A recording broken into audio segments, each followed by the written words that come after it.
저 출, 이 합격증이요. 자랑하려고 가져온 게 아니에요. 그냥 제 인생을 빼앗기지 않으려고 들고 온 겁니다. 아버지, 저 붙었습니다. 그런데 못 갑니다. 등록금이 아니라 내일 밥값이 없어서요. 지금 여기서 제 꿈이 끝나는 소리가 들립니다. 국화 한 송이가 비를 맞으며 고개를 떨구고 있었습니다. 젖은 돌바닥에서 올라오는 냉기가 발끝부터 천천히 올라왔고 그 냉기는 이상하게도 가슴속까지 번졌습니다. 납골당의 복도는 비가 만든 정적을 품은 채 길게 이어져 있었고 방문객들의 발걸음은 모두 조심스러웠습니다. 그 가운데 도겸님은 바닥에 꿇어앉아 국화를 쥔 손을 꼭 쥐고 계셨습니다. 손가락 관절이 하얗게 질릴 정도로 힘이 들어가 있었지만 정작 무너지는 건 손이 아니라 표정이었습니다. 눈물이 떨어지는 속도가 비보다 빠르지는 않았습니다. 다만 눈물은 방향이 달랐습니다. 비는 아래로 떨어지지만 그 눈물은 안쪽으로 흘러들어가 마음의 벽을 갉아먹는 것 같았습니다. 납골함 유리 너머 사진 속 남자는 웃고 있었습니다. 바람에 젖은 사진은 아니었지만 이상하게도 그 웃음은 오늘만큼 차갑게 느껴졌습니다. 도겸님은 사진을 보며 말을 잇지 못하셨습니다. 잠깐 숨을 들이마시는 소리가 텅 빈 복도에 너무 크게 울렸습니다. 여기까지 와서 할 말은 사실 단 하나였습니다. 붙었다. 그 한마디를 위해 얼마나 많은 밤을 버텼는지 누구도 모를 것입니다. 도겸님은 나무 의자에 앉아 교재를 펼칠 여유가 없었습니다. 새벽에 일을 나가고 낮에는 잠깐 눈을 붙이고 밤에는 또 다른 일을 하며 틈을 쪼개어 글자를 외웠습니다. 몸이 피곤하면 머리는 더 선명해지는 줄 알았습니다. 아니었습니다. 피곤한 머리는 기억을 밀어내고 불안은 숫자를 세듯 미래를 세기 시작했습니다. 내일은 얼마가 필요하지? 이번 달은 버틸 수 있나? 결국 꿈은 문장 끝에 달린 느낌표가 아니라 계산기 속 숫자처럼 바뀌어 버렸습니다. 도겸님이 고개를 숙일수록 납골당의 천장은 더 높아 보였습니다. 이 공간은 누군가의 삶을 정리해두는 곳인데 이상하게도 오늘은 살아있는 사람의 삶이 정리되는 느낌이 들었습니다. 도겸님은 국화의 포장을 조심히 풀어 납골함 앞에 놓으셨습니다. 하얀 꽃잎이 젖은 공기를 머금고 조금 더 투명해진 순간 그 꽃이 무슨 편지처럼 보였습니다. 저는 여기까지 왔습니다. 하지만 그 다음 문장을 써내려갈 수 없을 때 사람이 얼마나 작아지는지 도겸님은 알고 계셨습니다. 누군가 복도 끝에서 천천히 다가오는 기척이 났습니다.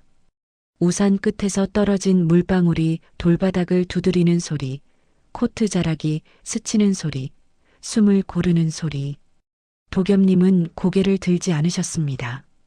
여기서는 누구도 남의 사정을 묻지 않는다는 것을 알고 계셨기 때문입니다. 그런데 발걸음이 멈춘 자리에서 아주 낮고 조심스러운 목소리가 들렸습니다. 누군가가 사진을 보며 이름을 중얼거렸고 그 이름은 도겸님이 방금까지 붙들고 있던 이름과 같았습니다. 낯선 발음인데도 이상하게 익숙했습니다. 도겸님은 반사적으로 몸을 굳히셨습니다. 설마라는 생각이 먼저 들었고 그 설마는 이상하게도 두려움이 아니라 무너지는 방파제처럼 올라오는 예감이었습니다. 도겸님이 천천히 고개를 돌리셨을 때 먼저 보인 것은 검은 코트의 노인이었습니다. 납골당의 하얀 조명 아래에서 그 노인의 표정은 더욱 단단해 보였고 단단함 속에 묘한 흔들림이 섞여 있었습니다. 노인 옆에는 정장 차림의 남자가 서 있었습니다. 발끝까지 정리된 모습, 젖지 않게 든 우산, 고개를 숙이는 각도까지 모든 것이 익숙한 세계의 사람처럼 보였습니다. 그런데 그 남자가 도겸님을 보는 순간 표정이 무너졌습니다. 마치 거울을 갑자기 마주한 사람처럼 숨을 삼켰고 눈동자가 떨렸습니다. 그 순간 도겸님의 마음속에서 가장 먼저 튀어나온 감정은 반가움이 아니었습니다. 분노도 아니었습니다. 그것은 본능적인 경계였습니다.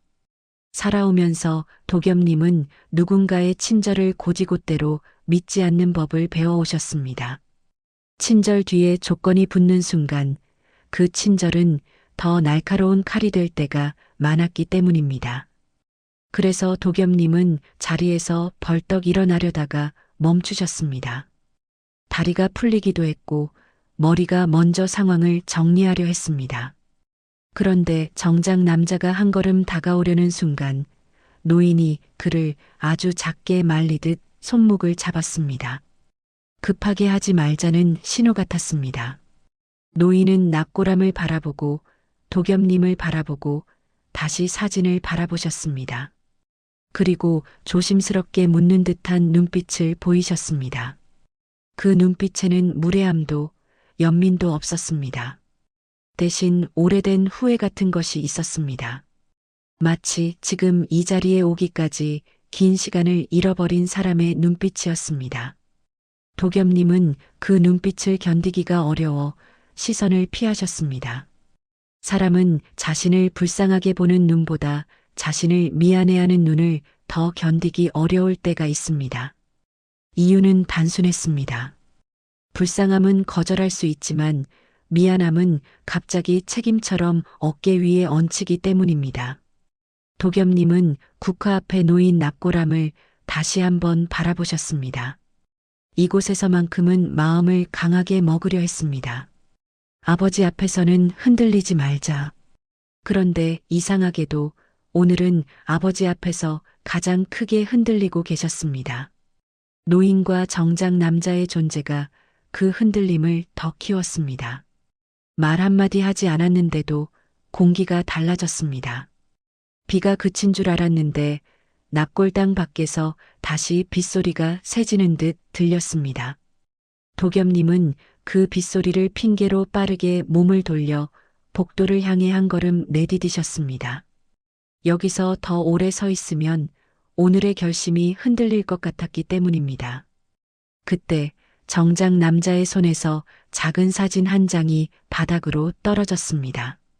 젖은 손가락에 미끄러진 듯한 움직임이었고 사진은 돌바닥 위에서 한번 튀었습니다. 도겸님은 무심코 그 사진을 내려다보셨습니다. 흐릿한 빛 아래에서도 보이는 윤곽이 있었습니다. 갓난아기 둘이 나란히 누워있는 사진이었습니다. 어쩐지 익숙한 구도였습니다. 도겸님의 가슴이 한 번 더 철렁 내려앉았습니다. 도겸님의 주머니 속에도 오래전에 누군가가 이건 꼭 갖고 있어야 한다며 쥐어준 사진이 있었습니다. 정확히 같은 구도일 리는 없다고 생각하셨지만 세상에는 말이 안 되는 우연이 아주 가끔 사람을 붙잡는 법이 있었습니다. 도겸님은 발걸음을 멈추셨습니다. 그 짧은 멈춤이 앞으로의 인생을 바꿀지도 모른다는 예감이 들었습니다. 그리고 그 예감이 들 때 사람은 대개 한 가지를 선택해야 합니다. 도망칠지 아니면 돌아볼지. 도겸님은 숨을 한번 고르셨습니다. 그 숨이 젖은 공기 속에서 하얗게 새어나왔습니다. 뒤에서 노인의 목소리가 다시 조심스럽게 들려왔습니다. 이번에는 이름이 아니라 아주 짧은 단어였습니다. 잠시만요. 도겸님은 대답하지 않으셨습니다. 하지만 발걸음도 떼지 못하셨습니다. 납골당의 조명은 여전히 차가웠고 국화는 여전히 젖어 있었으며 사진 속 아버지는 여전히 웃고 있었습니다. 그런데 그 모든 것보다 더 크게 도겸님의 가슴 속에서는 한 문장이 울리고 있었습니다. 내가 모르는 가족이 있을까? 그 문장은 희망이 아니었습니다. 두려움이었습니다. 희망은 준비된 사람에게만 달려오지만 두려움은 준비되지 않은 사람에게 먼저 오기 때문입니다. 그리고 그날 도겸님은 아직 모르셨습니다. 오늘 이 납골당에서 시작된 일이 단지 잃어버린 가족을 찾는 이야기가 아니라는 것을요. 이것은 누군가의 인생이 바뀌는 이야기이면서 동시에 누군가가 오래 미뤄둔 책임을 마주하는 이야기였습니다. 비는 계속 내렸고 복도 끝에서 세 사람의 숨소리는 서로 다른 속도로 흔들리고 있었습니다. 그 숨소리 사이로 이야기는 조용히 문을 열고 들어오고 있었습니다. 납골당을 빠져나오자 비가 잠시 잦아들어 있었습니다. 도겸님은 젖은 바람을 한번 크게 들이마시셨습니다. 숨을 쉬는 것만으로도 마음이 조금 정리되는 느낌이 들었지만 그 정리는 오래가지 못했습니다. 뒤에서 따라오는 발걸음이 있기 때문이었습니다. 도겸님은 돌아보지 않고 걸음을 옮기셨습니다. 이럴 때는 단순한 규칙이 필요했습니다. 모르는 일은 더 알아보기 전에 끊어내자. 삶이 흔들릴 때 가장 위험한 것은 호기심이었습니다. 호기심은 사람을 앞으로 나아가게도 하지만 때로는 가장 약한 틈으로 들어와 다시 무너뜨립니다. 그런데 발걸음은 멈추지 않았습니다. 정작 남자 유주님은 우산을 한쪽으로 기울인 채 도겸님이 젖지 않도록 거리를 조절하며 따라오고 있었습니다. 이상한 배려였습니다. 이상해서 더 불편했습니다. 도겸님은 속으로 생각하셨습니다. 왜 저렇게까지 하지? 누군가가 자신에게 이유 없는 친절을 보일 때 도겸님은 늘 그 친절의 가격표를 먼저 떠올리셨습니다. 이 친절을 받으면 나중에 무엇을 내야 하지? 서인태님은 조금 뒤에서 천천히 걸으셨습니다. 급하게 붙잡지도 큰 소리로 부르지도 않으셨습니다. 대신 묵직한 존재감만으로 이 상황을 그냥 지나가게 두지 않겠다는 느낌을 주고 계셨습니다. 도겸님은 그 느낌이 가장 부담스러우셨습니다. 부담은 때로 분노보다 더 사람을 지치게 만듭니다. 도겸님이 대문 쪽으로 방향을 틀려는 순간 유주님이 몇 걸음 앞서 비켜 서셨습니다. 막는 듯 보였지만 사실은 길을 막지 않았습니다. 말만 한 번 해도 될까요 같은 태도였습니다. 도겸님은 그 태도에 더 경계하셨습니다. 요구를 강하게 하지 않는 사람은 대신 죄책감을 심어오는 경우가 많기 때문입니다. 도겸님은 걸음을 늦추셨습니다. 멈추지는 않으셨지만 속도를 줄이셨습니다. 그 작은 변화만으로도 유주님의 표정이 달라졌습니다. 기쁨이라기보다는 살았다에 가까운 안도였습니다. 도겸님은 그 안도를 보는 순간 속이 복잡해지셨습니다. 자신은 아무것도 약속하지 않았는데도 저 사람은 이미 무언가를 기대하는 듯 보였기 때문입니다. 유주님은 도겸님과 비슷한 눈매를 가지고 있었습니다. 고개를 숙이면 더 닮아 보였고 눈을 크게 뜨면 더 닮아 보였습니다. 도겸님은 그 사실이 불쾌하면서도 이상하게 무서웠습니다. 누구나 자기 얼굴을 보는 것은 익숙합니다. 하지만 내 얼굴을 가진 타인을 보는 것은 익숙하지 않습니다. 그것은 현실이 갑자기 소설처럼 느껴지는 순간이었습니다. 도겸님은 주머니 속에 든 오래된 사진을 손으로 한번 눌러보셨습니다. 사진은 종이가 아니라 자신을 붙잡아두는 작은 증거 같았습니다. 어린 시절 누군가가 말했었습니다. 이건 버리지 말고 꼭 갖고 있어라. 그 말을 한 사람이 누구였는지, 왜 그런 말을 했는지 도겸님은 오래전에 떠나보냈다고 생각하셨습니다. 그런데 오늘 바닥에 떨어진 사진이 그 기억을 다시 끌어올렸습니다. 서인태님이 조용히 다가와 납골당 입구 앞에서 멈추셨습니다. 그리고 도겸님 쪽을 바라보셨습니다. 그 눈빛은 여전히 조심스러웠고 동시에 결심도 서 있었습니다. 도겸님은 그 눈빛이 사과로 끝나지 않을 것임을 느끼셨습니다. 사과는 그 자리에서 끝납니다. 하지만 결심은 다음 장면을 부릅니다. 도겸님은 그 자리를 피하고 싶으셨습니다. 그런데 피하면 오늘의 흔들림은 평생의 궁금증이 될 것 같았습니다. 궁금증은 때로 상처보다 더 오래 남습니다. 도겸님은 입술을 깨물며 잠깐 눈을 감으셨습니다. 감는 순간은 짧았지만 머릿속에서는 많은 것들이 지나갔습니다. 만약 정말이라면?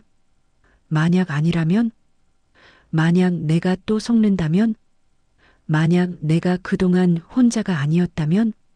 유주님이 손을 들어 뭔가를 꺼내려다 멈추셨습니다. 아마도 명함이나 어떤 증명 같은 것을 보여주려 했던 것 같습니다. 하지만 그가 멈춘 이유는 서인태님의 작은 고개 흔들림 때문이었습니다.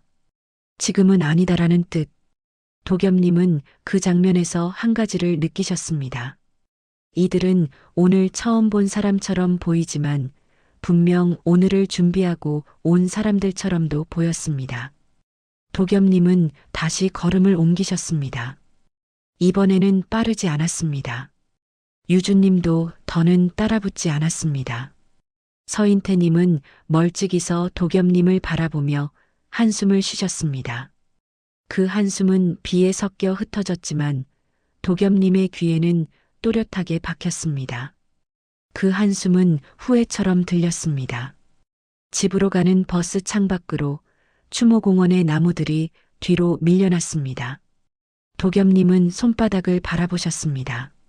손바닥에는 국화를 쥐었던 흔적이 남아 있었고 그 흔적은 오늘 하루의 무게를 고스란히 담고 있었습니다.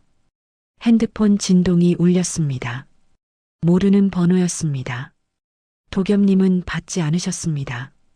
한 번 더 울렸습니다. 또 받지 않으셨습니다.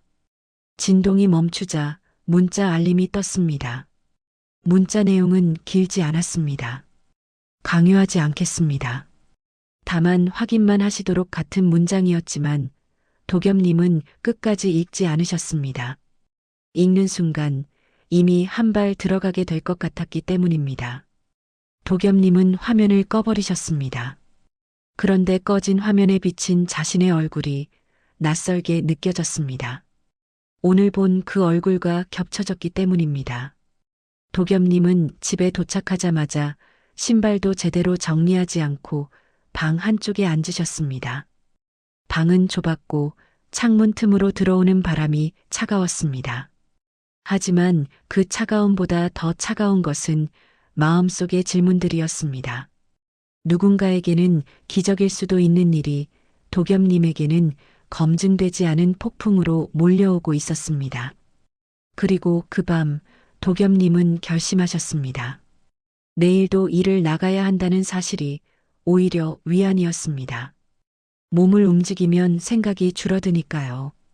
하지만 마음 한쪽에서는 이미 알고 계셨습니다. 오늘의 일은 내일의 일로 끝나지 않을 것이라는 것을요. 버스 창밖으로 지나간 추모공원의 나무처럼 어떤 일은 한번 스쳐가면 끝이지만 어떤 일은 스쳐간 뒤에 더 크게 돌아옵니다. 이 일은 분명 후자였습니다. 서인태님의 사무실은 밤이 깊을수록 더 조용해졌습니다. 조용함은 때로 권력의 냄새가 아니라 후회의 냄새를 품습니다. 책상 위에는 오래된 수첩과 서류가 펼쳐져 있었고 그 옆에 따뜻한 차 한 잔이 식어가고 있었습니다. 서인태님은 서류를 한 장씩 넘기며 읽으셨습니다. 서류에는 숫자와 날짜가 가득했지만 그 숫자와 날짜 사이에는 사람이 살았던 시간이 숨겨져 있었습니다. 유주님은 소파에 앉아 계셨습니다. 앉아 있다고 해서 마음이 앉아 있는 것은 아니었습니다. 손끝이 계속 움직였습니다. 손가락을 붙잡았다 놓았다, 무릎을 잡았다 놓았다, 가끔은 숨을 삼키듯 목을 한번 움찔하셨습니다. 유주님은 누군가의 인생이 서류로 정리되는 장면을 처음 보시는 듯 했습니다. 그리고 그 서류 속 인생이 자기와 닮은 얼굴이라는 사실이 유주님의 마음을 더 불편하게 만들었습니다. 서인태님은 감정으로 판단하지 말자는 말을 여러 번 되뇌듯 하셨습니다. 하지만 그의 손은 떨리고 있었습니다. 떨림은 감정의 증거였습니다. 아무리 절차를 말해도 사람은 결국 마음에서 벗어나지 못합니다. 서인태님은 잠시 서류를 내려놓고 창밖을 보셨습니다. 빗물에 반사되는 도시의 불빛은 멀쩡했지만 그 불빛 속에 비친 자신의 얼굴은 어쩐지 낯설었습니다. 아들을 잃은 후 자신이 잃은 것은 단지 사람 하나가 아니었음을 그때마다 떠올리셨습니다. 함께 나누어야 할 시간도 미안하다고 말해야 할 기회도 사라져버렸기 때문입니다. 서인태님은 수첩을 펼치셨습니다. 수첩의 종이는 오래되어 약간 누렇게 변해 있었고 글씨는 또렷하면서도 조금 삐뚤었습니다. 아들 한정우 님의 글씨였습니다. 서인태님은 그 글씨를 볼 때마다 가슴이 쿵 내려앉는다고 느끼셨습니다. 살아있는 사람의 글씨는 의지를 담고 있지만 떠난 사람의 글씨는 부탁을 담고 있기 때문입니다. 수첩에는 짧은 문장이 적혀 있었습니다. 아이들 둘 서로의 등불. 그 다음 문장은 더 짧았습니다. 떨어뜨리지 말 것. 서인태님은 그 문장을 읽고도 한동안 아무 말도 하지 않으셨습니다. 유주님은 그 침묵이 무서워 조심스럽게 숨을 고르셨습니다. 두 사람은 그 순간 서로 다른 이유로 두려워하셨습니다. 서인태님은 자신이 놓친 것이 무엇인지 확인할까봐 두려웠고, 유주님은 자신이 가진 것이 우연이었다는 사실을 마주할까봐 두려웠습니다. 비서가 가져온 봉투가 책상 위에 놓였습니다. 봉투는 얇았지만 그 안의 내용은 무거웠습니다. 봉투를 열어 서류를 꺼내는 소리가 유난히 크게 들렸습니다. 확인된 사실이라는 제목 아래 도겸님의 이름이 적혀 있었습니다. 도겸님이 출생 직후 시설에 입소했다는 기록, 보호자 변경 기록, 그리고 마지막으로 친척 인계라는 문구가 보였습니다. 유주님의 얼굴이 하얗게 질렸습니다. 유주님은 서류를 보며 머릿속에서 무언가가 꺾이는 느낌을 받으셨습니다. 그럼 나는 무엇이었지? 라는 질문이 떠올랐기 때문입니다. 사람은 자신이 열심히 쌓아온 삶이 사실은 운이 좋았다는 말로 설명될 때 그 설명을 쉽게 받아들이지 못합니다. 그것이 죄책감이든 부끄러움이든 두려움이든 마음은 복잡한 방식으로 반응합니다. 서인태님은 서류에서 가장 중요한 문장을 찾으셨습니다. 인계자 정말자. 그 이름을 보는 순간 서인태님의 눈꺼풀이 한번 크게 떨렸습니다. 단순히 친척이기 때문이 아니라 그 이름이 회피와 묵인이라는 단어를 함께 끌고 왔기 때문입니다. 서인태님은 마른 침을 삼키셨습니다.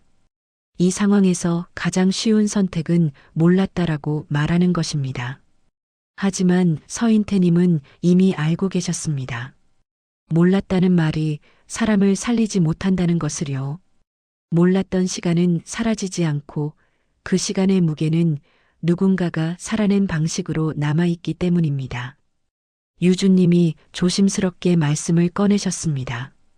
도겸님을 만나서 무엇을 먼저 해야 하는지, 어떤 말을 해야 하는지, 어디까지 도와야 하는지. 하지만 서인태님은 답을 길게 하지 않으셨습니다. 대신 단호한 결정을 내리셨습니다. 찾아야 합니다.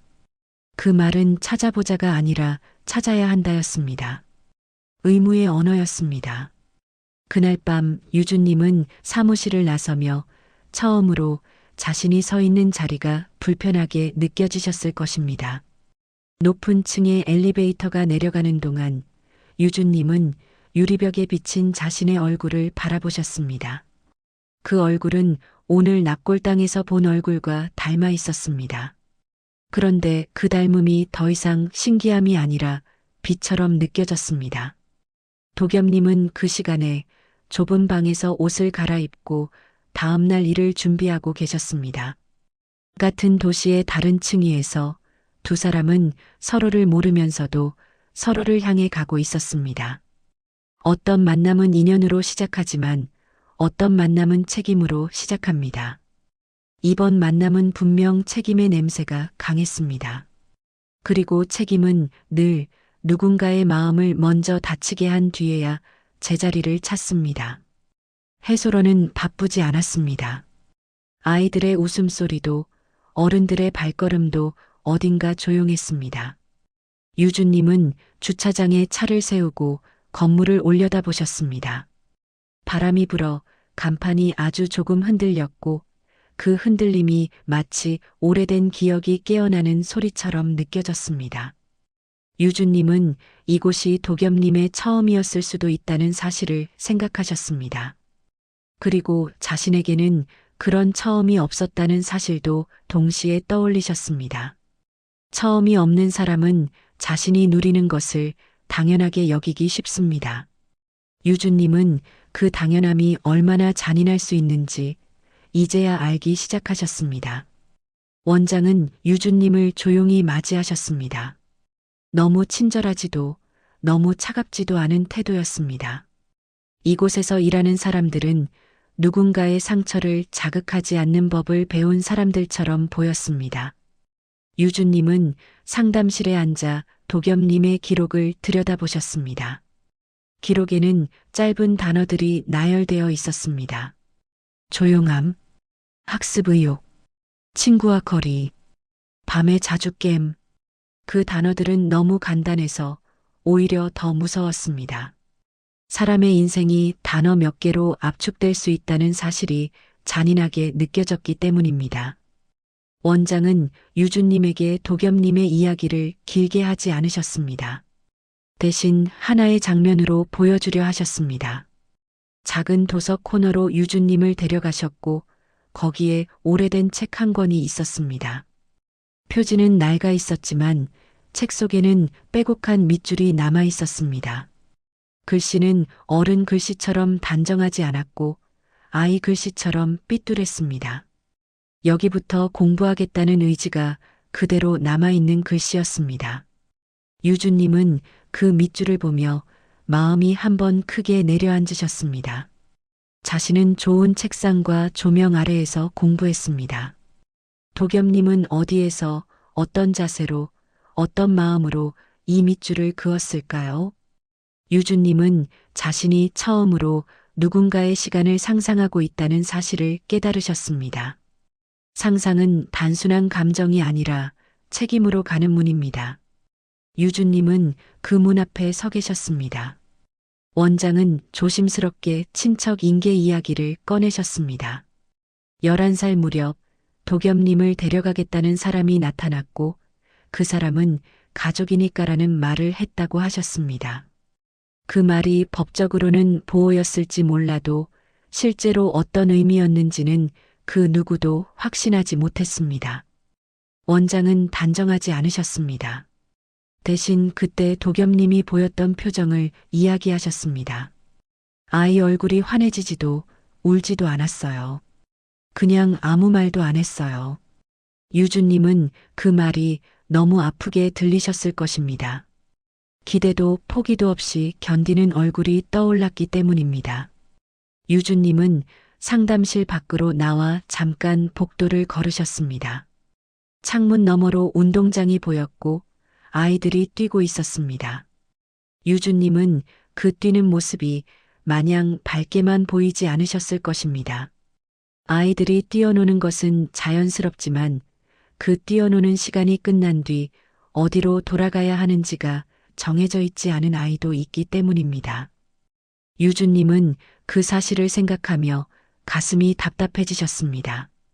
해소론을 나서기 전에 유주님은 원장에게 마지막으로 물으셨습니다. 도겸님이 어떤 아이였는지, 무엇을 좋아했는지, 무엇을 무서워했는지. 원장은 잠깐 생각하다가 짧게 말씀하셨습니다. 도겸님은 약속을 믿지 않는 아이였어요. 그 한마디가 유주님의 마음을 정면으로 때렸습니다. 약속을 믿지 않는 아이는 약속이 지켜지지 않는 장면을 너무 많이 본 아이일 가능성이 큽니다. 유주님은 입술을 꾹 다무셨습니다. 자신이 오늘 도겸님에게 하려던 말들이 혹시 또 하나의 지켜지지 않는 약속처럼 들릴까봐 두려워지셨을 것입니다. 차로 돌아가는 길, 유주님은 운전대를 잡은 손에 힘이 들어가는 것을 느끼셨습니다. 힘을 주지 않으면 흔들릴 것 같았습니다. 목적지는 이미 정해졌습니다. 정말자님의 집. 하지만 유주님의 마음은 그 집의 초인종을 누르는 순간을 상상하며 얼어붙고 있었습니다. 문이 열리고 도겸님이 또다시 그 경계의 눈빛을 보이면 유주님은 어떤 표정을 해야 할까요? 미안하다는 말은 너무 늦고 가족이다는 말은 너무 갑작스럽습니다. 유주님은 차 안에서 잠시 핸드폰을 바라보셨습니다. 도겸님에게 문자를 한 번 더 보낼까 고민하셨지만 보내지 않으셨습니다. 말이 많아질수록 상대는 더 믿지 못할 때가 있습니다. 유주님은 그 사실을 이제 배우고 계셨습니다. 대신 유주님은 조용히 목적지를 찍으셨습니다. 그리고 가속 페달을 밟으셨습니다. 그때 유주님의 머릿속에는 한 가지 문장이 맴돌고 있었습니다. 이건 동생을 찾는 일이 아니라 내 인생의 뿌리를 다시 확인하는 일이다. 뿌리를 확인하는 일은 항상 불편합니다. 그 불편함을 견디지 못하면 사람은 다시 겉모습만 붙잡고 살아가게 됩니다. 유주님은 이제 겉모습을 붙잡고 살기에는 너무 많은 것을 봐버리셨습니다. 차창 밖 풍경이 빠르게 지나갔고 유주님의 심장도 함께 빨라지고 있었습니다. 유주님은 자연스럽게 눈이 구석으로 갔습니다. 얇은 이불이 접혀 있었고 그 옆에 작업화가 놓여 있었습니다. 그 장면 하나만으로도 많은 것이 설명되는 듯 했습니다. 누군가가 잠깐 쉬는 곳이 아니라 하루를 버티는 곳이라는 느낌이었습니다. 정말자님은 소파에 앉으라고 손짓하셨지만 유주님은 앉지 못하셨습니다. 앉는 순간 자신이 너무 편해 보일까봐, 그 편안함이 이 공간과 너무 어울리지 않을까봐 두려우셨습니다. 정말자님은 말이 많아지셨습니다. 도겸님이 얼마나 성실한지, 집안일을 얼마나 잘하는지, 말썽은 피우지 않는지. 그 말들은 겉으로는 칭찬처럼 들렸지만 유주님의 귀에는 기대의 목록처럼 들렸습니다. 누군가가 누군가에게 기대는 것은 자연스럽습니다. 하지만 그 기대가 상대의 꿈을 막는 방식으로 나타날 때 그 기대는 짐이 됩니다. 유주님은 그 짐을 눈앞에서 보고 계셨습니다. 유주님은 도겸님의 로스쿨 이야기를 꺼내셨습니다.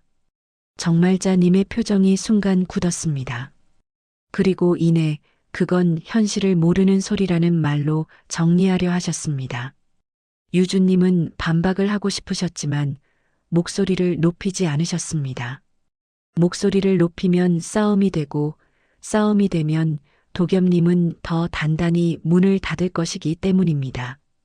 유주님은 싸움이 아니라 문을 여는 방법을 찾고 계셨습니다. 그때 현관문이 열리는 소리가 났습니다. 먼지가 묻은 작업복, 축 늘어진 어깨, 피곤이 잔뜩 쌓인 얼굴로 도겸님이 들어오셨습니다. 도겸님의 시선이 유주님을 향하는 순간 공기가 한번 꺾였습니다. 도겸님은 놀라지 않으려 애쓰는 표정이었지만 눈동자에 당황이 남아 있었습니다. 유주님은 그 눈동자를 보자마자 마음이 조급해졌습니다. 하지만 조급함을 내비치지 않으려고 숨을 고르셨습니다. 도겸님은 먼저 인사하지 않으셨습니다. 인사를 안 해서가 아니라 인사를 할 마음의 여유가 없어서였습니다. 도겸님은 정말자님을 힐끗 보셨고 다시 유주님을 보셨습니다. 왜 여기까지 왔느냐는 질문이 목구멍까지 올라와 있는 얼굴이었습니다. 유주님은 그 질문이 나오기 전에 도겸님의 피곤을 먼저 보셨습니다. 피곤은 설득으로 이길 수 없고 시간으로만 풀리는 것임을 유주님은 그때 깨달으셨습니다. 유주님은 자신이 가져온 이야기를 꺼내려다 멈추셨습니다. 도겸님이 지금 들을 준비가 되어 있지 않다는 것을 눈빛만으로도 알 수 있었기 때문입니다. 유주님은 도겸님이 앉을 때까지 기다리셨습니다. 도겸님은 의자에 몸을 던지듯 앉으셨고 그 앉는 모습에서 오늘 하루가 얼마나 길었는지가 드러났습니다. 정말자님이 끼어들어 말을 이어가려 하셨지만 도겸님은 아주 낮은 목소리로 그 말을 끊으셨습니다. 그 한마디는 크게 들리지 않았지만 방 안의 모든 공기를 바꿔놓았습니다. 도겸님은 더 이상 참기만 하는 사람처럼 보이지 않으셨습니다. 오늘 낙골당에서 무너진 뒤 이 사람은 지금 무언가를 결심한 표정이었습니다. 결심은 꼭 큰 말로 나타나지 않습니다. 오히려 말수가 줄어드는 순간 결심은 더 무섭게 드러납니다. 유주님은 조심스럽게 말씀을 꺼내실 준비를 하셨습니다. 확인된 사실이 있다는 말, 도움을 주고 싶다는 말, 함께 해보자는 말. 하지만 그 말들을 시작하기 직전 도겸님의 눈이 유주님의 손에 멈췄습니다. 유주님의 손은 깨끗했고 손톱 아래에 먼지가 없었습니다. 도겸님은 그 손을 보는 순간 자신이 걸어온 길과 유주님이 걸어온 길이 얼마나 다른지 다시 떠올리셨을 것입니다. 그 차이가 도겸님의 마음을 더 단단하게 만들었습니다.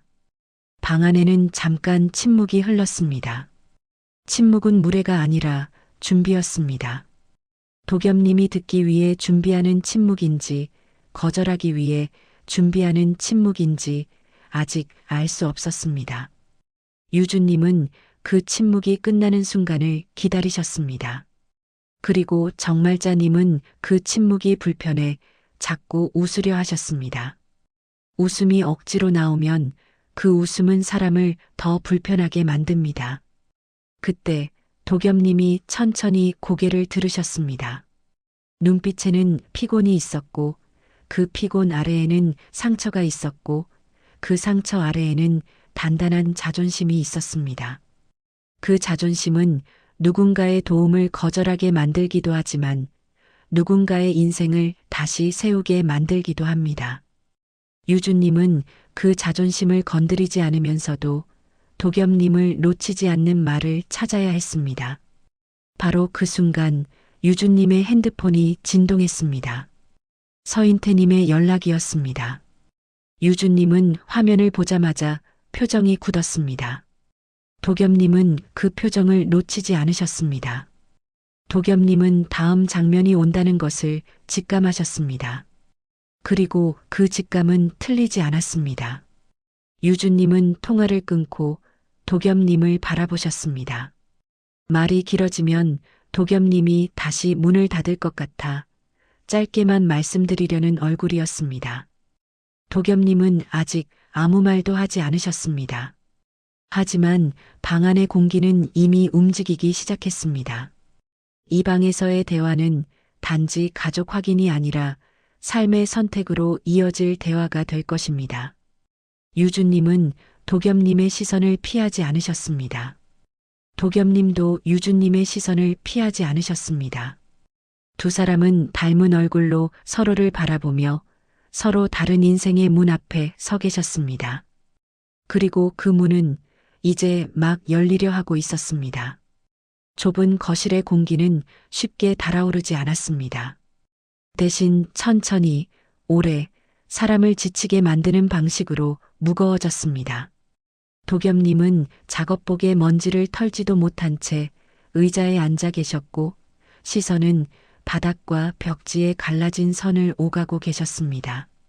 그 공간에서 가장 분명한 것은 가난이 아니라 익숙한 체념이었습니다. 여기서는 기대가 자라기 전에 꺾이고 희망은 말로 꺼내는 순간 값비싼 물건처럼 취급되기 쉬웠습니다. 유주님은 말을 아끼고 계셨습니다. 말을 많이 하면 설득이 되기보다 거래처럼 들릴까봐 조심하시는 기색이었습니다. 서인태님의 연락으로 굳어진 표정은 이 일이 단순히 가족 확인으로 끝나지 않을 것을 보여주고 있었습니다. 정말자님은 눈치 빠른 친절을 앞세우며 분위기를 붙잡으려 하셨지만 그 친절은 도겸님에게는 오히려 벽처럼 느껴졌을 것입니다. 도겸님이 여기서 배운 건 누구의 말보다도 공짜는 없다는 감각이었으니까요. 도겸님은 유주님의 손끝과 자신의 손끝을 번갈아 보셨습니다.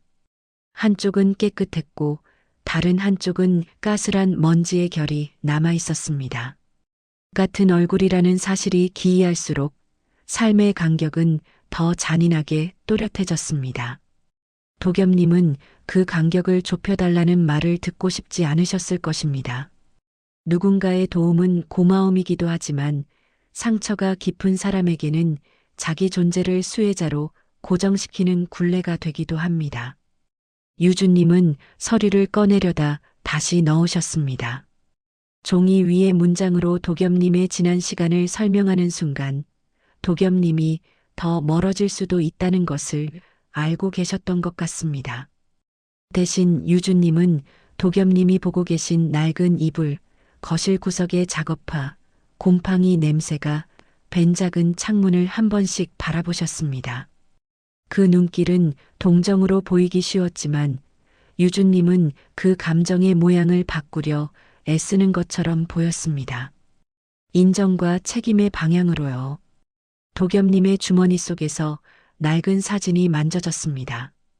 도겸님이 늘 몸 가까이에 두던 그것이었습니다. 바닥에 떨어졌던 쌍둥이 사진의 잔상이 자꾸 겹쳐지며 도겸님의 마음을 끌어당기고 있었습니다. 믿지 않으려 해도 자꾸 떠오르는 것은 이미 마음이 반쯤 문을 열었다는 신호일지도 모릅니다. 다만 도겸님은 그 문을 감정으로 열고 싶지 않으셨을 것입니다. 감정으로 여는 문은 다음 날 아침 스스로를 미워하게 만들 때가 있으니까요. 그래서 도겸님이 택하신 방식은 아주 도겸님다웠습니다. 울거나 소리치거나 매달리는 대신 조용히 확인할 수 있는 길을 찾는 방식이었습니다. 뿌리부터 따져보겠다는 마음, 누군가의 말이 아니라 사실을 손에 쥐겠다는 마음입니다. 그 마음은 차갑게 보일 수 있지만 사실은 자기 삶을 지키기 위한 가장 치열한 온기이기도 합니다. 그날 밤 도겸님은 집을 나서셨습니다. 문을 닫는 소리는 크지 않았지만 그 소리는 오래 남았을 것입니다. 도겸님은 골목을 빠져나오며 한 번도 뒤를 돌아보지 않으셨습니다. 돌아보는 순간 마음이 흔들려 다시 과거로 끌려갈까봐 두려우셨을지도 모릅니다. 대신 도겸님은 가까운 편의점 앞에서 잠시 멈추셨습니다. 형광등 아래에서 손을 바라보며 자신이 지금 무엇을 선택하려는지 정리하셨을 것입니다. 유주님은 도겸님을 억지로 붙잡지 않으셨습니다. 붙잡는 순간 도겸님이 가장 싫어하는 강요가 되기 때문입니다. 다만 유주님은 조심스럽게 무엇인가를 내려놓으셨습니다. 도겸님의 삶을 뒤흔들기 위한 미끼가 아니라 돌아올 수 있는 길을 남겨두려는 표시처럼요. 도겸님이 집으로 돌아왔을 때 탁자 위에 얇은 봉투가 놓여 있었습니다. 봉투 안에는 검사 예약을 확인할 수 있는 종이 한 장과 연락처가 적힌 카드 한 장이 들어 있었습니다. 카드에는 직함도 과장도 없고 이름만 담백하게 적혀 있었습니다. 도겸님은 그 봉투를 한참 바라보셨습니다. 바라본다고 답이 나오지 않는다는 것도 알고 계셨을 것입니다. 그러나 그날은 봉투를 찢어버리지 않으셨습니다. 찢지 않았다는 사실 하나만으로도 이미 큰 변화였습니다. 도겸님은 잠을 쉽게 이루지 못하셨고 새벽 공기가 창문 틈으로 들어올 때까지 눈을 감았다 뜨기를 반복하셨습니다. 그리고 아침이 밝아올 무렵 도겸님의 손은 봉투를 다시 한번 꼭 쥐고 계셨습니다. 그 손의 힘은 누군가에게 기대려는 힘이 아니었습니다. 자신의 인생을 다시 시작할지 말지 스스로 결정하기 위한 힘이었습니다. 도겸님의 첫 번째 모험은 누군가의 집으로 들어가는 것이 아니라 사실을 마주하는 자리로 걸어가는 것에서 시작되고 있었습니다. 검사 결과는 짧았습니다. 짧은 문장으로 사람의 혈연을 정리하는 일이 얼마나 잔인한지 도겸님은 그날 알게 되셨을 것입니다. 확인이 끝나자 세상은 갑자기 친절해졌습니다. 병원 복도에서 누군가가 길을 안내해주고 커피가 준비되고 의자가 권해졌습니다.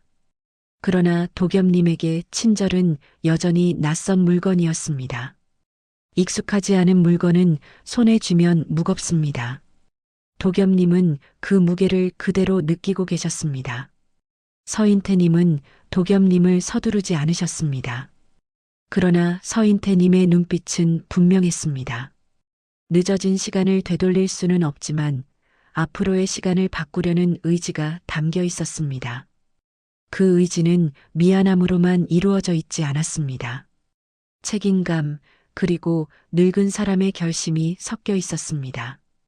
유주님은 그 사이에서 흔들리고 계셨습니다. 동생이 생겼다는 기쁨보다 동생이 살아온 시간을 생각하며 올라오는 죄책감이 더 큰 날들이 있을 것입니다. 도겸님은 무엇보다 조건을 먼저 확인하려 하셨습니다. 도겸님은 도움을 받는 순간 자신의 선택권이 사라질까봐 두려우셨습니다. 그래서 도겸님은 자신의 목표를 먼저 마음속에 세우셨습니다. 공부를 계속할 것, 스스로 돈을 벌 수 있는 길을 잃지 않을 것, 그리고 누구의 동정으로도 움직이지 않을 것. 그 기준이 세워지자 도겸님의 표정은 조금씩 단단해지셨습니다. 단단함은 싸움을 위한 단단함이 아니라 무너지지 않기 위한 단단함이었습니다. 그날 이후 도겸님은 서인태님의 집으로 옮겨가셨습니다. 집은 넓었고 침대는 부드러웠고 수건은 따뜻했습니다. 편안함이 너무 커서 오히려 불안해지는 밤이 있었을 것입니다. 도겸님은 거울 속 자기 얼굴이 너무 깨끗해 보이는 것에 적응하지 못하셨습니다. 작은 욕실에서 뜨거운 물이 콸콸 나오는 것만으로도 마음이 헛헛해지셨을지도 모릅니다. 사람은 힘들 때보다 갑자기 편해질 때 더 울컥할 때가 있으니까요. 힘든 때는 이를 악물면 되지만 편해지는 순간에는 그동안 참았던 것이 한꺼번에 올라옵니다. 정말자님은 그 변화를 가장 빨리 감지하셨습니다. 도겸님이 사라진 거실의 이불이 곧 돈의 냄새로 바뀌는 순간 정말자 님의 태도도 달라졌습니다. 연락이 잦아지고 주변 사람들에게 이야기들이 흘러나가고 가족이라는 단어가 낯선 방식으로 사용되기 시작했습니다. 도겸님은 그 소문이 불편하셨지만 더 불편한 것은 소문이 아니라 자기 인생이 남의 입에 오르내린다는 감각이었습니다. 서인태님은 조용히 방어선을 치기 시작하셨습니다. 도겸님에게는 불필요한 자극이 닿지 않도록 집안 사람들의 동선이 정리되고 연락이 걸러지고 필요하면 법무팀이 움직였습니다. 그러나 도겸님은 그 보호가 마냥 고맙지만은 않으셨을 것입니다. 보호는 편안하지만 동시에 자신을 약한 사람으로 만들 수 있기 때문입니다. 도겸님은 보호를 받으면서도 스스로를 지키는 방법을 찾기 시작하셨습니다. 그 방법은 의외로 공부였습니다. 공부는 어디에 있든 자신을 배신하지 않는 도구였으니까요. 도겸님은 책상 앞에 앉으셨습니다. 창밖에는 잘 정돈된 정원이 보였고 그 정원의 고요가 오히려 마음을 흔들었습니다. 도겸님은 고요에 익숙하지 않으셨습니다. 고요는 생각을 키우고 생각은 상처를 다시 꺼냅니다. 그렇지만 도겸님은 상처를 피하지 않으려 하셨습니다. 이제는 도망치면 평생 도망치는 사람이 될 것 같았기 때문입니다. 유주님은 도겸님 옆에서 조용히 시간을 보내려 애쓰셨습니다. 억지로 친해지려 하지 않고 미안하다는 말도 남발하지 않으셨습니다. 대신 작은 것들을 맞춰가려 하셨습니다. 도겸님이 새벽에 깨어 있으면 불을 강하게 켜지 않고 식사 자리에서 억지로 말을 끌어내지 않고 도겸님이 스스로 질문할 때까지 기다리셨습니다. 기다림은 가장 어려운 배려입니다. 유주님은 그 배려를 배우고 계셨습니다. 도겸님이 처음으로 바깥에 나갔을 때 햇빛이 이상하게 눈부셨습니다. 세상이 변한 것이 아니라 도겸님이 서 있는 자리가 달라졌기 때문입니다. 그러나 도겸님은 마음속으로 스스로에게 되묻고 계셨을 것입니다. 이 자리에서 내가 정말 원하는 것을 해낼 수 있는지 아니면 또 다른 굴레를 쓰는 것인지 그 질문이 바로 도겸님이 문턱을 넘고 있다는 증거였습니다. 새로운 세계는 화려하지만 그 안에서도 주인공은 길을 잃기 마련입니다. 도겸님의 시험은 이제부터 시작이었습니다. 서인태님의 집에 손님이 온 날 공기의 결이 달라졌습니다. 집안 사람들이 말수를 줄이고 걸음이 조심스러워졌습니다. 도겸님은 그 변화를 예민하게 느끼셨을 것입니다. 오래 외로웠던 사람은 분위기의 변화에 빠르게 반응합니다. 변화는 종종 상처로 이어졌으니까요. 문이 열리고 서연주님이 들어오셨습니다. 단정한 옷차림, 떨리는 손, 그리고 눈에 고인 물기. 도겸님은 그 얼굴을 바로 보지 않으려 하셨습니다. 보자마자 무너질까봐 혹은 아무렇지 않은 척하는 자신이 더 미워질까봐 두려우셨을지도 모릅니다. 서연주님의 표정에는 오래된 죄책감이 겹겹이 쌓여 있었습니다. 그러나 죄책감이 깊다고 해서 상처가 저절로 낫지는 않습니다. 상처는 사과의 깊이보다 시간이 어떻게 쓰이는지에 따라 달라지기도 합니다. 서인태님은 두 사람 사이를 서둘러 메우려 하지 않으셨습니다. 서인태님은 자신이 강하게 밀어붙였던 순간들이 어떤 결과를 만들었는지 이미 겪어오셨기 때문입니다. 유주님은 조용히 물컵을 준비하고 자리를 조금 비워드리는 방식으로 분위기를 정리하셨습니다. 그 조용한 움직임들이 라디오 드라마처럼 더 크게 들리는 날이었습니다. 말보다 작은 행동이 더 많은 것을 말해주는 순간이니까요. 도겸님은 서연주님의 손에 들린 작은 봉투를 보셨습니다. 봉투는 낡은 사진과 기록들을 담고 있는 듯 보였습니다. 서연주님은 그 봉투를 꺼내며 손끝을 떨고 계셨습니다. 떨림은 변명의 준비가 아니라 두려움의 표시였습니다. 도겸님에게 가장 잔인한 것은 사정일 수 있었습니다. 사정은 이해를 요구하고 이해는 용서를 강요하는 것처럼 들릴 때가 있으니까요. 도겸님은 마음속에서 경계선을 세우셨을 것입니다. 지금은 듣되 결론은 내지 않겠다고요. 그 경계선이 없으면 도겸님은 감정에 휩쓸려 스스로를 잃을 수도 있었습니다. 도겸님의 삶은 늘 스스로를 붙잡는 싸움이었으니까요. 서연주님이 가져온 이야기에는 아픈 선택들이 있었을 것입니다. 가난, 두려움, 혼자 감당하기 어려운 현실, 그리고 그 현실 속에서 잘못된 판단. 그러나 도겸님에게 중요한 것은 그럴 수밖에 없었다는 문장이 아니라 왜 확인하지 않았는지였을지도 모릅니다. 시간이 흘렀을 때 돌아오는 사람의 말은 늘 늦습니다. 늦은 말은 상처를 달래기도 하지만 동시에 상처를 다시 벌리기도 합니다. 도겸님은 그날 서연주님의 품으로 쉽게 다가가지 않으셨습니다. 대신 도겸님은 자신이 갖고 있던 낡은 사진을 꺼내보셨습니다. 사진 속에는 자신도, 유주님도, 그리고 서연주님도 아직 가족이라는 단어를 믿고 있던 얼굴로 남아 있었을 것입니다. 그 얼굴이 도겸님에게 무엇을 말했는지 도겸님은 바로 답하지 못하셨을 것입니다. 믿고 싶지만 믿는 순간 다시 버려질까봐 무서운 마음. 그 두 마음이 서로 목을 조르는 날이었을 것입니다. 그럼에도 불구하고 작은 변화가 있었습니다. 도겸님의 손이 봉투를 완전히 밀어내지 않으셨다는 점입니다. 받아들이지는 못해도 부숴버리지는 않겠다는 의미였을지도 모릅니다. 서연주님은 그 작은 틈을 보고 눈물을 참지 못하셨을 것입니다. 그리고 그 눈물은 도겸님에게 또 다른 무게로 남았을 것입니다. 도겸님은 누군가의 눈물을 책임지고 싶지 않으셨으니까요. 책임을 너무 일찍 떠안아 버리면 결국 자신이 또 희생자가 되는 구조가 반복될 수 있습니다.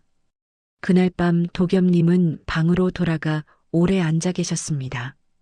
커튼 틈으로 들어오는 불빛이 벽에 길게 드리워졌고 그 그림자는 마치 도겸님의 과거처럼 길었습니다.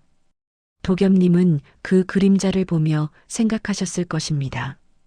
가족이란 무엇인지, 나에게 가족이란 어떤 모양이어야 하는지, 그리고 아주 조용히 마음속에서 하나의 문장이 태어났을지도 모릅니다. 당장 용서하지 않더라도 앞으로의 시간을 내 방식대로 써볼 수는 있지 않을까 하는 문장입니다. 서인태님의 건강 소식이 들려온 날, 집안의 공기는 다시 얼어붙었습니다. 병명은 구체적인 단어로 사람을 무너뜨리지만 더 무서운 것은 시간이 줄어든다는 사실 그 자체입니다. 도겸님은 그 사실을 받아들이기 어려우셨을 것입니다. 이제 막 붙잡은 가족의 손이 다시 빠져나갈지도 모른다는 공포가 몰려왔을 테니까요. 서인태님은 담담하려 하셨습니다. 그러나 담담함은 강함이 아니라 두려움을 덮는 방식일 때가 많습니다. 유주님은 겉으로는 침착해 보이려 했지만 눈 밑에 피로가 쌓여가고 있었습니다. 서연주님은 부엌에서 음식을 준비하며 손을 바쁘게 움직이셨지만 그 바쁨은 마음을 붙잡기 위한 몸부림이었을 것입니다. 그때 정말자님이 다시 움직이기 시작했습니다. 이번에는 더 노골적이고 더 빠른 방식이었습니다. 주변에 소문을 흘리고 서류를 들먹이고 보호자라는 단어를 이상한 방향으로 끌고 갔습니다. 도겸님은 그 모습을 보며 오래전 거실의 이불을 떠올리셨을 것입니다. 자신은 그 이불 위에서 꿈을 접으라는 말을 들었고 이제는 그 이불이 돈의 근거처럼 취급되고 있었습니다.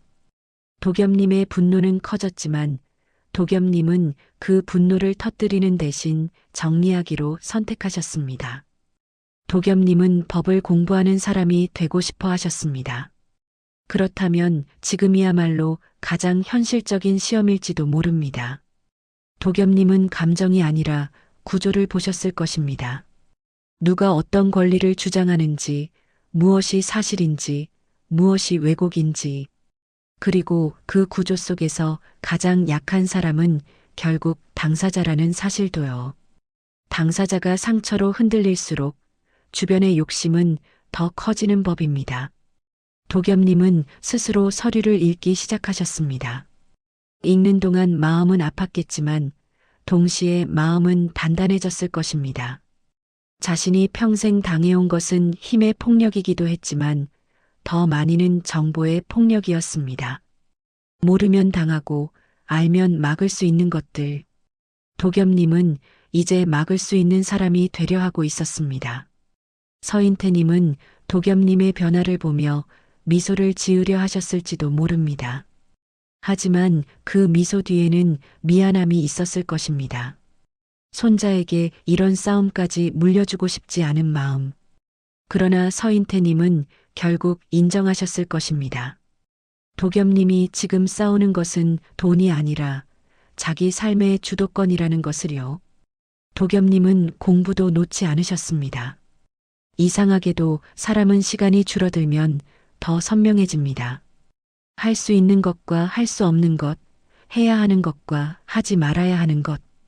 도겸님은 매일 같은 시간에 책상에 앉아 흔들리는 마음을 글자 속에 묶어두려 하셨습니다. 글자는 도겸님을 배신하지 않았습니다. 오히려 글자는 도겸님에게 말해주고 있었습니다. 당신은 할 수 있다고요. 과거가 당신을 망가뜨렸다고 해서 미래까지 빼앗길 필요는 없다고요. 가장 큰 변곡점은 서인태님의 병원에서의 한 장면이었을 것입니다. 도겸님은 병실에서 서인태님의 손을 잡고 자신이 어떤 사람이 되겠다고 마음속으로 정리하셨을지도 모릅니다. 가족을 지키는 방식이 꼭 울고 매달리는 것만은 아니라는 것.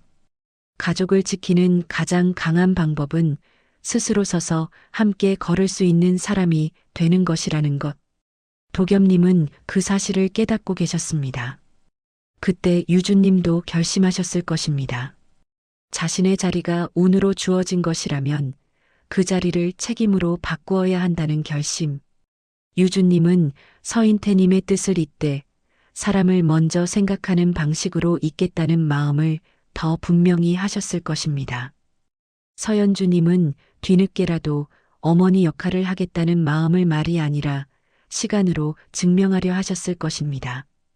도겸님은 결국 한 가지 약속을 마음속에 세우셨을 것입니다. 자신과 같은 길을 걷는 아이들이 다시는 꿈을 접지 않게 하겠다는 약속입니다. 그 약속은 누군가에게 보여주기 위한 말이 아니라 도겸님이 과거를 견딘 이유가 되어줄 약속이었습니다. 그리고 그 약속이 도겸님을 마지막 시험으로 밀어올리고 있었습니다. 시간은 잔인하지만 때로는 사람 편을 들어주기도 합니다. 서인태님의 치료는 길고 고단했지만 상태는 조금씩 안정되어 갔습니다. 기적이라는 말은 조심스러웠지만 함께 버텼다는 말은 분명했습니다. 도겸님은 병실에서 공부를 이어가셨고 유주님은 회사의 일과 가족의 일을 동시에 붙들며 중심을 잡으셨습니다. 서연주님은 매일 같은 시간에 도시락을 준비하고 서인태님의 좋아하던 반찬을 기억해내며 늦었지만 포기하지 않는 어머니의 시간을 쌓아가셨습니다. 도겸님에게도 변화가 있었습니다. 도겸님은 더 이상 좁은 거실 바닥의 사람이 아니었습니다. 그렇다고 해서 갑자기 화려한 사람이 된 것도 아니었습니다. 도겸님은 자신의 속도를 지키는 사람이 되셨습니다. 도움을 받되 도움에 갇히지 않는 사람, 가족을 받아들이되 상처를 감추지 않는 사람, 그 균형을 잡는 일이 가장 어려웠을 텐데 도겸님은 그 어려움을 꾸준함으로 이겨내고 계셨습니다.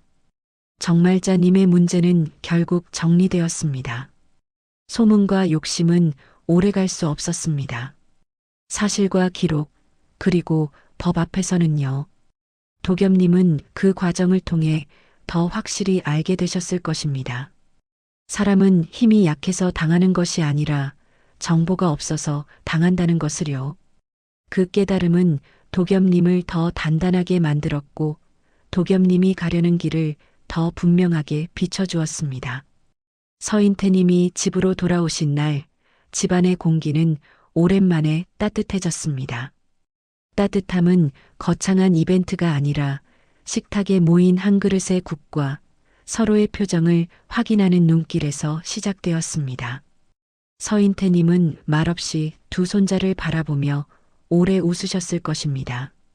같은 얼굴의 두 사람이 나란히 앉아있는 장면은 서인태님에게는 잃어버린 시간을 되돌려받은 것처럼 느껴졌을지도 모릅니다.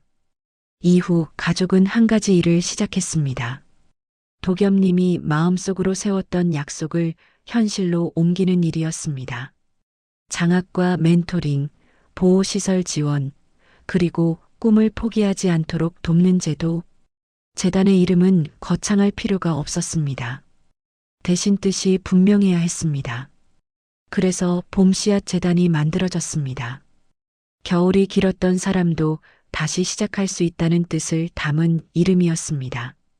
도겸님은 자신의 이야기를 숨기지 않기로 하셨습니다.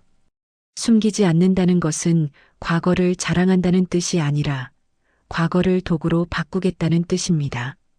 누군가의 부끄러움이었던 시간이 다른 누군가의 길잡이가 될 수 있다는 사실을 도겸님은 이해하게 되셨습니다.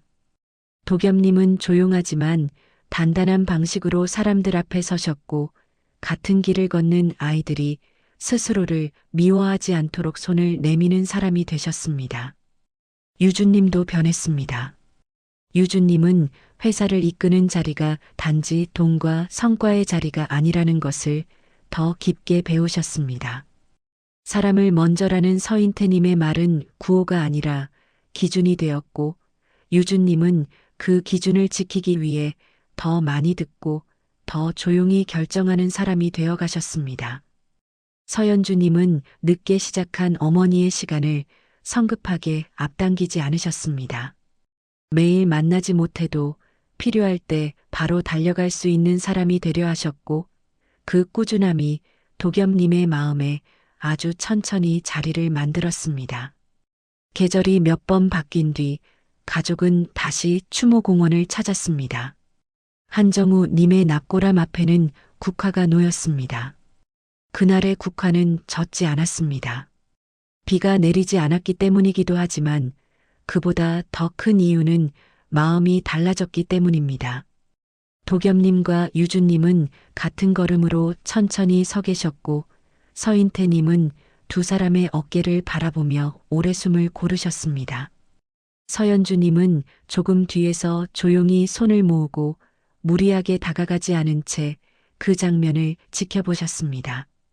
도겸님의 손가락에는 작은 반지가 끼워져 있었습니다.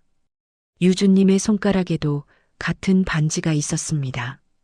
그것은 재산의 증표가 아니라 약속의 증표였습니다. 서로를 놓지 않겠다는 약속, 과거를 부정하지 않겠다는 약속, 그리고 누군가의 내일을 돕겠다는 약속입니다. 두 사람은 같은 얼굴로 태어났지만 이제는 같은 마음으로 걸어가고 있었습니다. 도겸님은 자신이 영웅이 되었다고 생각하지 않으셨을 것입니다. 다만 도겸님은 알게 되셨을 것입니다. 영웅이란 특별한 사람이 아니라 자기 삶의 방향을 스스로 정하고 끝까지 걸어가는 사람이라는 것을요. 이야기는 조용히 끝나지만 여운은 오래 남습니다. 국화는 향이 짙지 않아도 오래 기억에 남습니다. 도겸님의 새 인생도 그렇게 시작되고 있었습니다. 크게 요란하지 않지만 쉽게 꺾이지 않는 방식으로요.